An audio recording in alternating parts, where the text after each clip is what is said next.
partageons les informations, agissons ensemble. Voilà le mot d'ordre que nous nous sommes donné tout à l'heure, en relation avec nos partenaires. Ardo Yerima, je le remercie parce qu'il est un des rares qui soulève le problème de l'école, comme chef de village ou chef de tribu. Nous l'avons dit hier, il faudrait que l'école soit d'abord la première préoccupation des responsables du village ou de la tribu. Si ce n'est pas ça, si c'est des écoles parachutées, c'est normal qu'elles soient instables. Nous voulons d'une école stabilisée, d'une école stable. Et c'est là où intervient le rôle des leaders d'opinion, des chefs de village. Il faut qu'ils veillent à l'éducation de leurs enfants. L'école que nous avons au Niger, ce n'est pas ce qu'on appelle l'école des infidèles. C'est une école pour l'instruction, pour l'éducation de nos enfants. Et peut-être même, elle leur donne plus de capacité à étudier la religion, à étudier l'islam. Donc il n'y a pas de contradiction entre l'école, notre école en tout cas au Niger, et l'avenir de nos populations. C'est une école intégrée, parfaitement intégrée que nous avons. Donc, vraiment, tout le monde, tous ceux qui ont un souci pour les générations futures, pour leurs enfants, doivent tout mettre en œuvre pour assurer l'éducation de ces enfants. Le poivron, l'élevage et autres, vraiment, je pense que les adultes peuvent s'en occuper. Assurons aux enfants, si encore une fois on est soucieux de leur avenir, de leur garantir leur scolarité et leur instruction. Et il faut que les parents d'élèves le comprennent. Nous sommes au XXIe siècle. Nous considérons que nous ne sommes plus au stade où nous devons convaincre des gens à envoyer leurs enfants à l'école. Malheureusement, il y a encore des réticences. Et nous demandons là également aux chefs coutumiers, aux chefs traditionnels, aux chefs de village, de mettre l'accent sur la nécessité d'éduquer les enfants. C'est l'absence de l'éducation qui amène à ces dérapages que nous connaissons dans beaucoup de cas. C'est vraiment l'absence de l'éducation. Il faut en être convaincu. L'ignorance, c'est ça qui conduit à ce qu'on voit les mauvaises pratiques et les dérapages qu'on voit dans certains pays, dans certaines de nos contrées. Si on avait depuis longtemps assuré un niveau d'éducation raisonnable à nos enfants, à nos citoyens, il est certain que certains problèmes que nous connaissons aujourd'hui, on allait pouvoir depuis longtemps les surmonter. Mais il n'est jamais tard pour bien faire. Redoublons d'efforts pour assurer à nos enfants leur éducation. C'est leur droit fondamental. Si nous ne le faisons pas, c'est certain qu'on nous demandera des explications un jour. Alors, je pense que l'intervention des inspecteurs nous a édifiés sur une réalité. C'est que la peur fait plus de dégâts chez le fonctionnaire d'aujourd'hui que sur le citoyen normal, le citoyen ordinaire, j'allais dire. Ce n'est pas normal. C'est quelque chose de bizarre. C'est vrai que nous avons toujours relevé le fait que les fonctionnaires ne veulent pas aller servir à Difa, à Agadez ou ailleurs. Ça, c'est une donnée qui ne date pas d'aujourd'hui. Et maintenant, on veut prendre prétexte pour n'importe quel alibi pour dire qu'il y a l'insécurité, il y a ceci, et on abandonne. Et bien sûr, on abandonne. Pas de travail, pas de salaire. On cherchera les volontaires pour assurer le service. Il n'est pas question, monsieur, je ne sais plus, c'est le dernier intervenant, Meina, Laon Meina. Il n'est pas question de garder des gens qui refusent d'assurer le service et de leur assurer le salaire. Ça, c'est une trahison du peuple. On ne peut pas la cautionner. Donc nous allons chercher des volontaires. Tout celui qui abandonne son poste, on doit tirer les conséquences. Il faut le remplacer. Car on cherchera les volontaires partout où ils sont. Ils peuvent être ici, localement.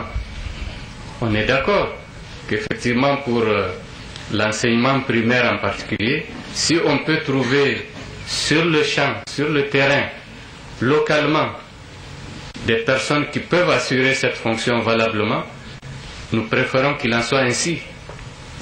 Parce que c'est plus facile pour quelqu'un qui est chez lui, qui est dans son village, effectivement, de résister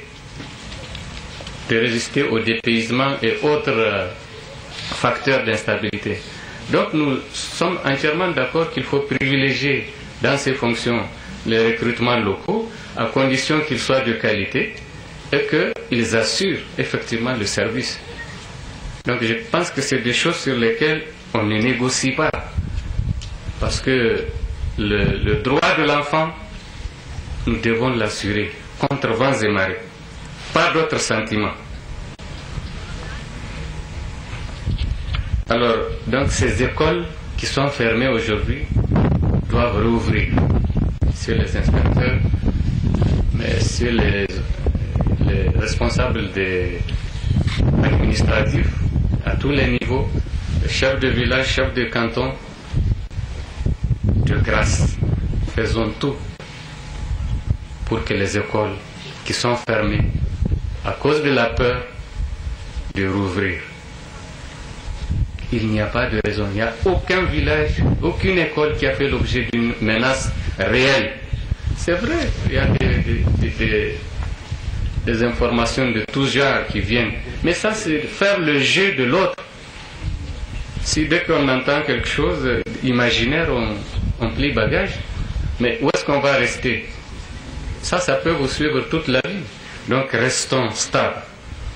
Soyons rassurés. Nous avons un dispositif qui vous permet de vivre comme partout ailleurs au Niger.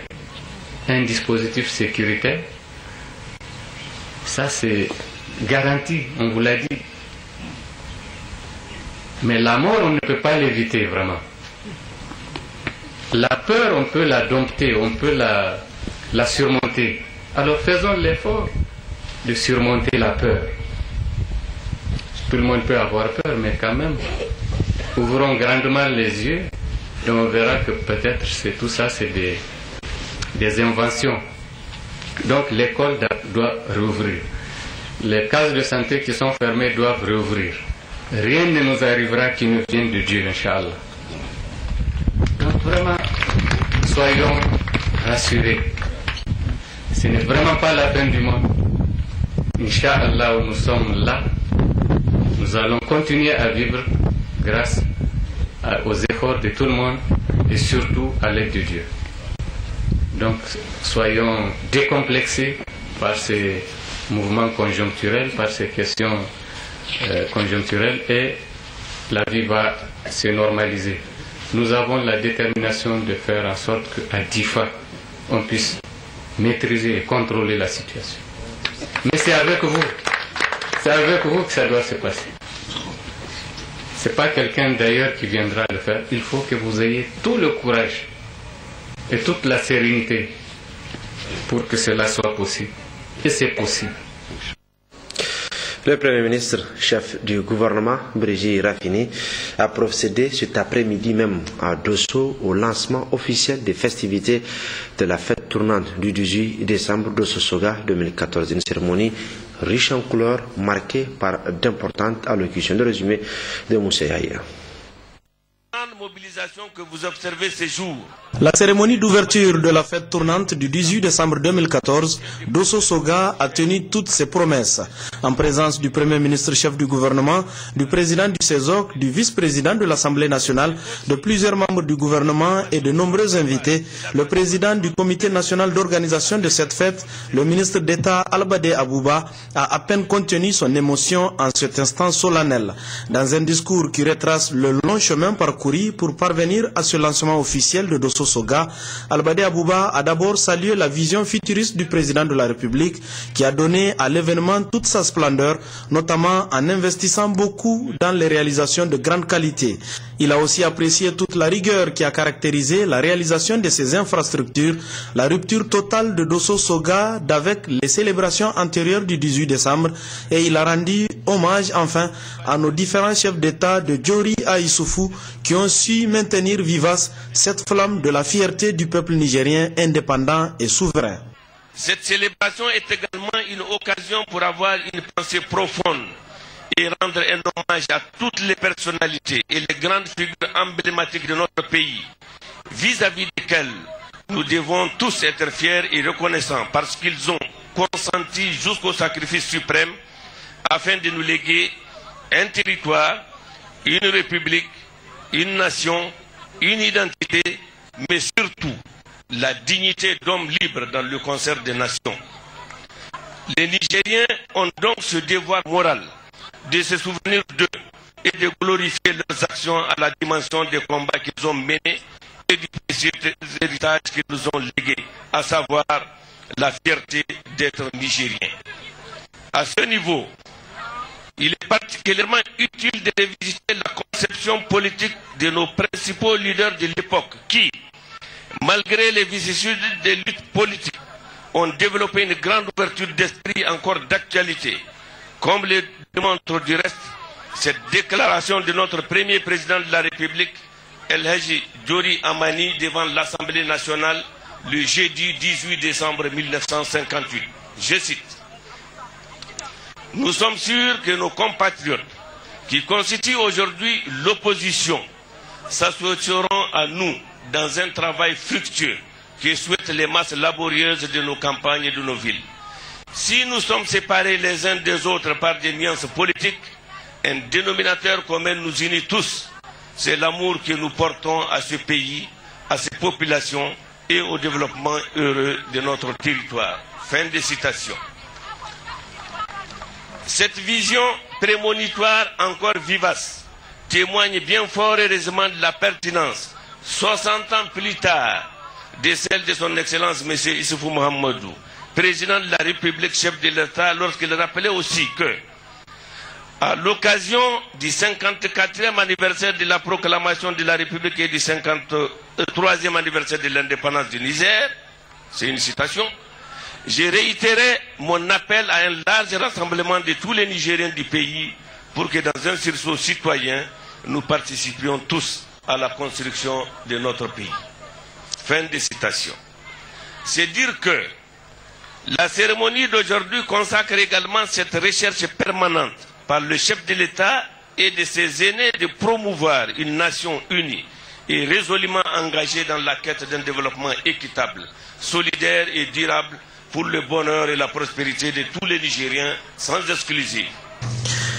Quant au Premier ministre chef du gouvernement qui a procédé au lancement solennel des festivités de Dosso Soga 2014, il a rendu hommage au président de la République pour avoir donné cet éclat et cette portée à l'événement, tout en félicitant tous les acteurs pour la qualité du travail abattu.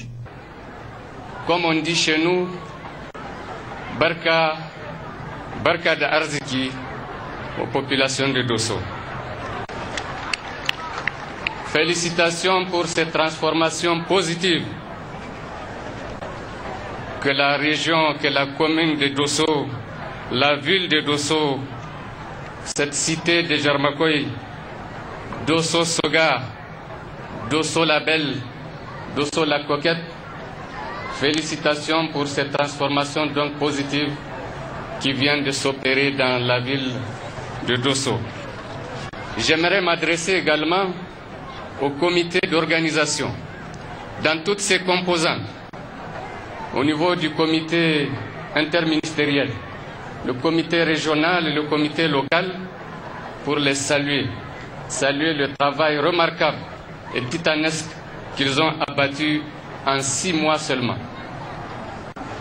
Il y a un travail extraordinaire qu'ils viennent de faire et la nation doit le leur reconnaître. En tout cas, ils ont toutes les félicitations du gouvernement et du président de la République. Ces grandes réalisations qui viennent d'être réalisées à Dosso, nous allons dire que nous remercions tout simplement Dieu, Allah le Tout-Puissant, qui nous a permis de voir ces réalisations.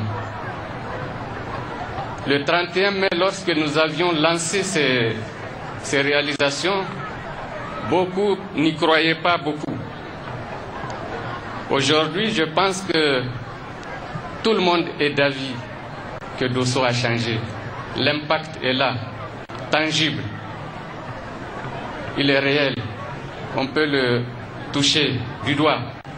Donc, félicitations encore une fois au comité interministériel, au comité d'organisation régionale et aux populations de Dosso qui ont contribué très fortement à créer les conditions de ces réalisations.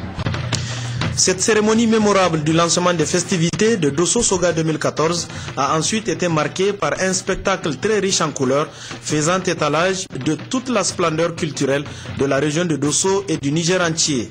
Dès ce soir, les compétitions culturelles vont débuter à la Maison de la Culture de Dosso, emboîtant ainsi le pas aux sportifs qui ont déjà engagé les hostilités depuis plus de 24 heures. Justement, de ce soir, vous suivrez donc sur Télé Sahel la retransmission en direct des festivités culturelles entrant dans le cadre de cette fête du 18 décembre Dosso Soga 2014. Dosso donc qui sera sous le projecteur durant toutes les festivités.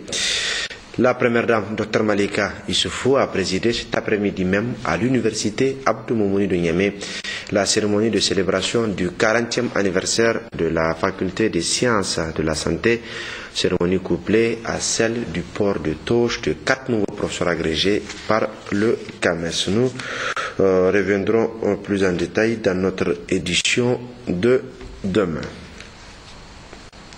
Signature de contrat de partenariat ce matin au ministère des Mines et du Développement industriel entre l'Agence nationale de vérification de conformité aux normes et les sociétés internationales SGS et Intertel.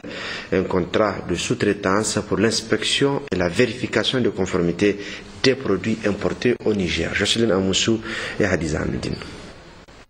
Par cette signature de contrat de partenariat entre l'AVCN et les sociétés internationales Intertech et SGS et scellé par la signature du ministre d'État des Mines et du Développement industriel, l'État du Niger sécurise les populations quant à la qualité des produits importés.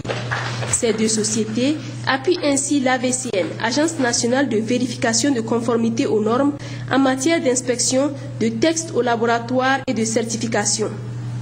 Ainsi, afin de créer les conditions de l'accomplissement de cette mission, 3 volets d'activité ont été prévus. Le premier volet d'activité, c'est la surveillance de la qualité des produits sur le marché national. Le deuxième volet d'activité, c'est la certification de la qualité des produits locaux. Le deuxième et le premier volet de ces activités ont déjà commencé à être mis en œuvre. Le troisième volet d'activité porte sur la certification de la qualité des produits importés avant expédition. Ce volet n'a pas encore démarré, mais il le sera bientôt car c'est là l'objectif visé par la présente cérémonie. Le Niger veut ainsi définitivement se prémunir contre les produits de qualité douteuse qui inondent peu à peu son marché. C'est dire que nous devons impérativement agir, et agir vite, pour que notre pays ne soit plus la poubelle du monde où les industriels véreux déversent les produits dangereux et cancérigènes. Je tiens à préciser que, conformément au texte en vigueur, ces contrats ne sont pas exclusifs et j'invite par conséquent les autres sociétés internationales intéressées à faire manifestation d'intérêt afin de nous aider toujours à lutter contre les produits avariés qui sont introduits sur notre territoire. Ces contrats n'auront aucun coût pour notre pays, ni pour les opérateurs économiques, ni encore moins pour les consommateurs. Les frais relatifs à la vérification des marchandises et à la délivrance des certificats de conformité sont pris entièrement en charge par les fournisseurs de ces marchandises vis-à-vis de nos partenaires contractuels que sont notamment Intertech et GS. Désormais, seuls les produits déclarés conformes franchiront le sol nigérien. L'État du Niger se place ainsi au premier rang des pays francophones de l'Afrique de l'Ouest qui adoptent le programme de vérification de la conformité des produits importés au Niger, selon le secrétaire général de l'Organisation africaine de normalisation. Revue annuelle 2014 du 8e programme de coopération Niger-UNFPA. Les travaux ont été donc lancés par le secrétaire général du ministère du Plan de l'aménagement du territoire et du développement communautaire, Kadiatou Zada et Hamani Seni. Cette revue annuelle est la toute première dans le cadre de la mise en œuvre du 8e programme de coopération Niger-UNFPA 2014-2018. Signé en février 2013, ce 8e programme de coopération a accès entre autres sur les résultats en matière de santé maternelle et néonatale, la planification familiale et la santé sexuelle et procréative des jeunes et adolescents. La mise en œuvre de ce programme s'est effectuée à travers 8 plans annuels signés avec les départements ministériels partenaires et les organisations de la société civile, en fixant dans les priorités le renforcement des capacités nationales, l'appui à la collecte des données fiables, l'élargissement et le renforcement du partenariat et le plaidoyer. Le programme s'est par ailleurs fixé comme principe directeur la gestion axée sur les résultats, la sensibilité culturelle et l'appropriation nationale. Ce programme de coopération Niger-UNFPA a démarré le 1er janvier 2014 pour 5 ans et vise l'accélération de l'atteinte des droits des jeunes et des femmes de manière équitable dans les domaines de la santé maternelle, en particulier la réduction de la mortalité maternelle et néonatale à travers plusieurs axes. L'élimination de la mortalité maternelle évitable et la riposte au VIH, la prise en compte des besoins des jeunes et adolescents dans le domaine de la santé, de la reproduction et des droits, la maîtrise de la croissance démographique et la disponibilité des données désagrégées et fiables sur la dynamique de population. Le 8e programme, comme vous le savez, a toute sa pertinence puisqu'il s'aligne sur les priorités nationales contenues dans le PDS et les domaines de coopération du plan cadre des Nations Unies pour l'aide au développement, UNDAF 2014-2018, à savoir le développement social et le capital humain, la gouvernance et l'accroissement de la résilience des populations. Il s'inspire et intègre les principes directeurs de l'approche droits humains, de sensibilité culturelle, de genre, de gestion axée sur les résultats. La coordination nationale du programme assurée par le ministère du Plan de l'aménagement du territoire et du développement communautaire fera des efforts de rationalisation du dispositif de suivi et évaluation du programme afin de permettre une meilleure mise en œuvre des activités et obtenir des résultats satisfaisants.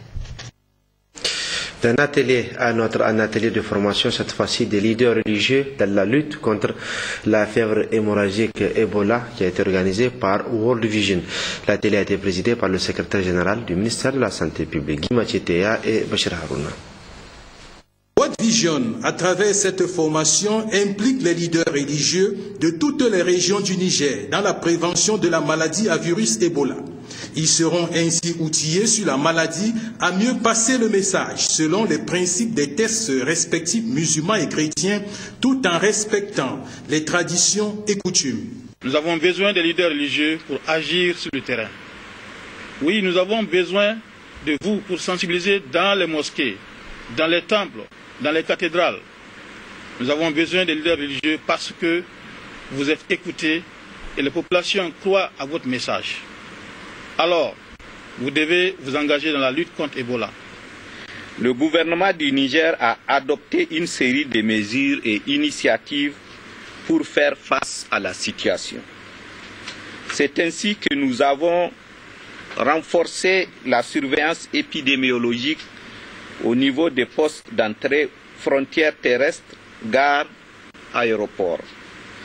Revitaliser les comités de gestion des épidémies à tous les niveaux, national, régional, départemental. On peut éviter d'attraper Ebola en observant des mesures simples comme le lavage des mains à l'eau propre et au savon.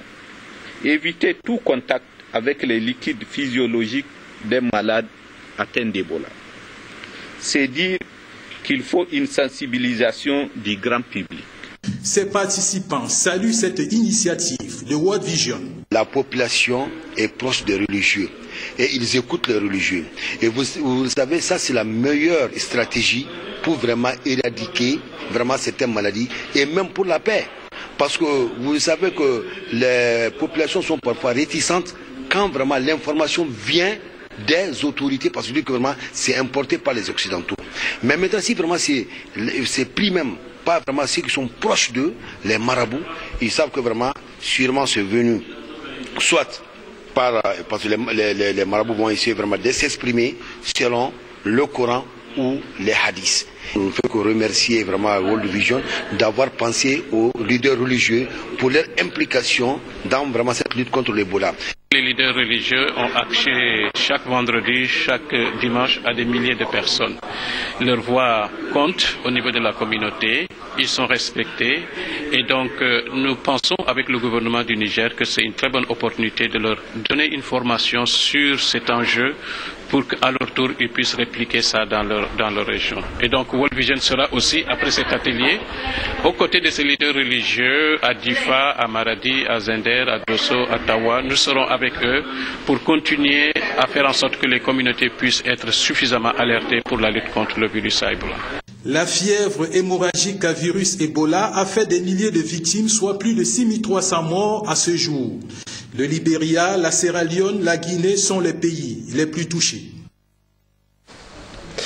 Lancement officiel ce mardi de la première sensibilisation suivie de la formation de 50 femmes hygiénistes. C'était placé sous la présidence du gouverneur de la région de Dosso en présence des autres autorités locales. Anatou Ali, Soumela et Mourou Abdou.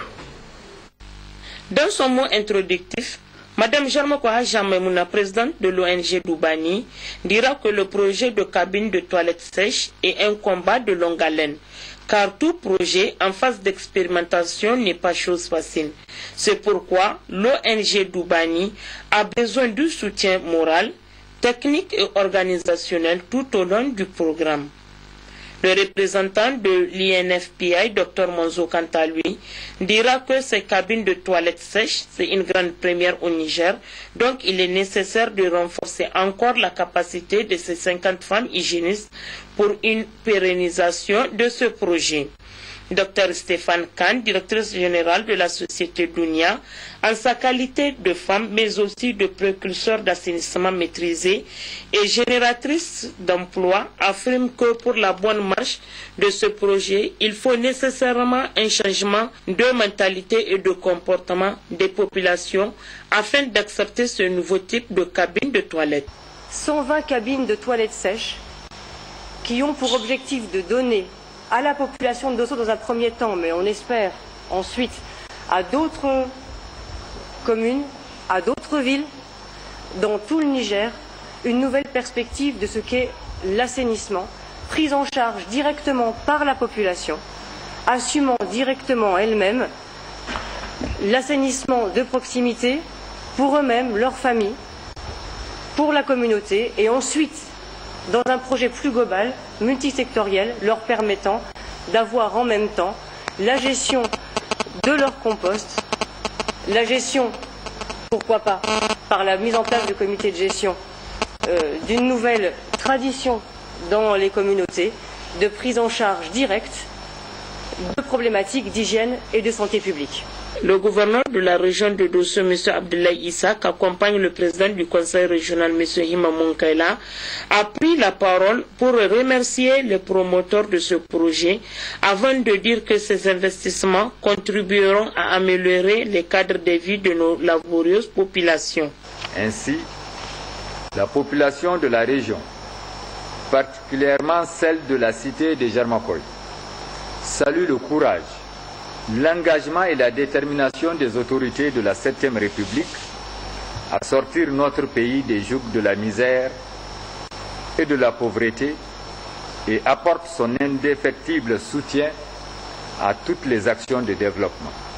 La fin de ce lancement a été marquée par la remise de 8 charrettes asines à l'ONG Doubani et suivie d'une démonstration de l'utilisation de ces cabines de toilettes aux autorités.